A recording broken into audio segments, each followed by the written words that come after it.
It occurred to me today that as I was sitting here with absolutely nothing to do because no one came to my test review, that you guys might miss the sound of my voice while I'm away. So with that, Ms. Peters agreed to show the rise of Suburbia, a quick 5-minute tour through the suburbs before you do your in-class reading today. So you're welcome. It's good to see you, or not see you. I'm glad you get to hear me. Peace and prosperity, guys. Before World War II ended, Roosevelt signed the GI Bill. This provided money for college or job training for veterans, loans for homes, farms, or businesses. It provided unemployment pay and assistance in finding jobs. This kept us from plummeting into another bust cycle after the war. So it keeps people employed, it keeps the country running. We also have the baby boom. Isn't that the cutest baby you've ever seen? Yes, it is. Of course it is. That's one of mine. Okay, the birth rate rises dramatically at this time, guys. We have larger families who need cars, bigger houses, appliances, and also the consumer demands are going up. Consumer demands produce jobs, and it becomes a time of great economic prosperity. If you recall, guys, during World War II, people are planting victory gardens. They're saving every rubber band, every piece of tin, every piece of aluminum, everything they can for the war effort. People are going to want to start buying something for themselves again. So people who delayed purchases during the war are ready to buy. And after total war can come total living in a place like Levittown. You'll see in the background, guys, I have these tiny little boxes that look all the same. This is where you live. This is Suburbia. And if your house was constructed in the 1950s, chances are it looks a lot like this, okay?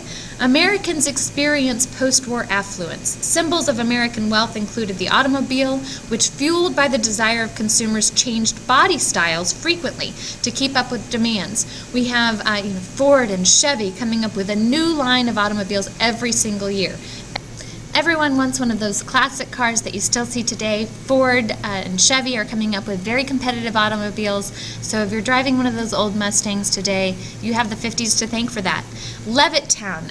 Levittown, New York was one of the first suburban developments. It included 17,000 mass-produced homes. If you've ever seen the vinyl villas of St. Charles County, for instance, this is the kind of thing we're talking about.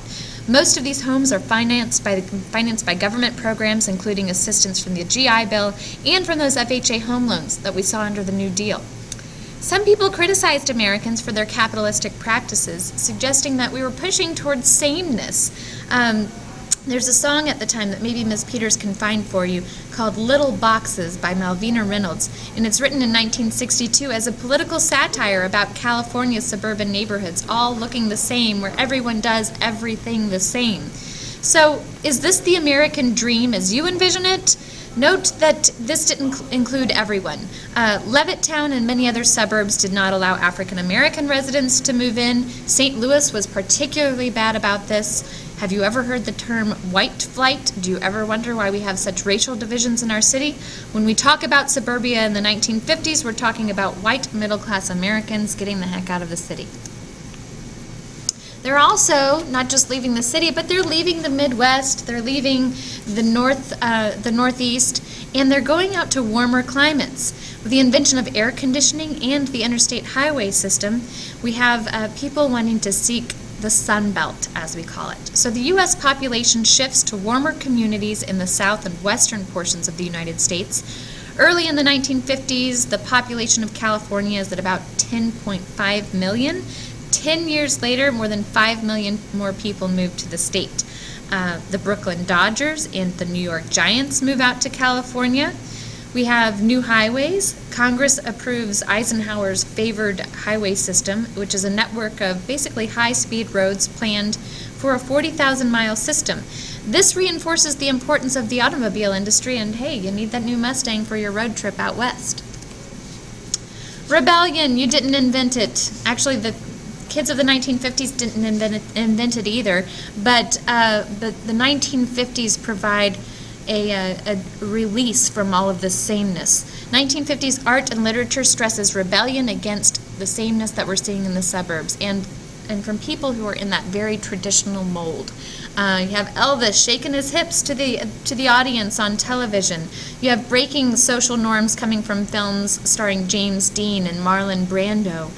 beatnik literature, which features Jack Kerouac's On the Road and Neil Cassidy, people like William Burroughs in St. Louis. So we're even seeing that here. The rock and roll and beat generation language takes a cue from African American influence, including jazz and R&B music. So you have things like these jazz-isms, which is essentially an urban pocket dictionary. So if you want to sound cool or hot or Dixie, you might buy one of these. So you might be just as cool as your classmates, okay? So we see a lot of influence that way, but the traditional roles still exist, and women are the ones filling those, okay? Those hymn lines get long once again, and all of her dreams come true as she's serving up a beautifully browned turkey or the perfect cup of coffee with her new stove and dishwasher and equipment. All of these images of women are reinforced in film and advertisements and literature. We'll look at that a little bit later, but it's not until several years later that women display their rebellious streak and they say, hey, there's more to life than just serving my husband his nightly cocktail. I'm going to burn my bra and take part in this sexual revolution. Guys, this happens just a few years later in the 1970s. We'll get to it soon, okay? But first, you have a reading to do. And speaking of Desperate Housewives, I'm out. I'll see you Monday.